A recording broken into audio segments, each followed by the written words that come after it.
दुख का कारण शिक्षाप्रद कहानी। एक शहर में एक आलीशान और शानदार घर था। वह शहर का सबसे खूबसूरत घर माना जाता था। लोग उसे देखते तो तारीफ किए बिना नहीं रह पाते।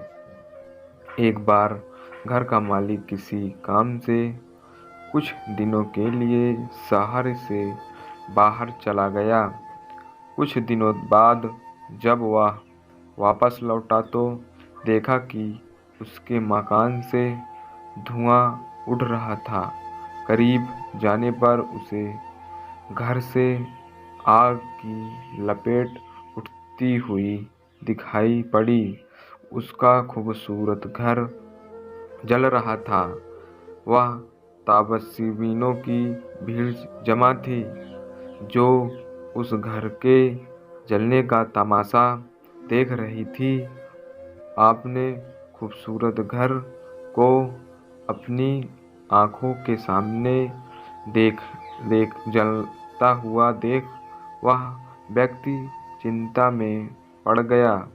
उसे समझ में नहीं आ रहा था कि अब क्या करें, कैसे अपने घर को जलने से बचाएं। वह लोगों को मदद की गुहार लगाने लगा कि वे किसी भी तरह उसके घर को जलने से बचा लें। उसी समय उसका बड़ा बेटा वहां आया और बोला, पिताजी घबराइए मत, सब ठीक हो जाएगा। और उसके बाद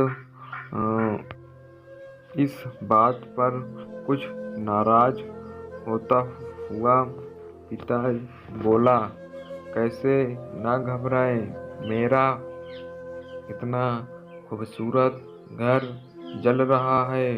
बेटे ने उत्तर दिया, पिताजी माफ कीजिए, एक बात मैं आपको अब तक नहीं बता पाया था। कुछ दिनों पहले मुझे इस घर के लिए एक बहुत बढ़िया खरीदार मिला था। उसने मेरे सामने मकान की कीमत की 3 गुनी रकम प्रस्ताव रखा। सौदा इतना अच्छा था कि मैं इनकार नहीं कर पाया और अब मैंने आपको बिना बताए सौदा तय कर लिया।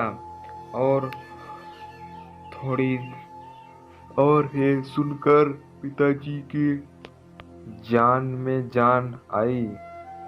उसने राहत की सांस ली और आराम से यूं खड़ा हो गया जैसे सब कुछ ठीक हो गया हो। अब वह भी अन्य लोगों की तरह तमाशाबीन बनकर उस घर को जलते हुए देख रहा था।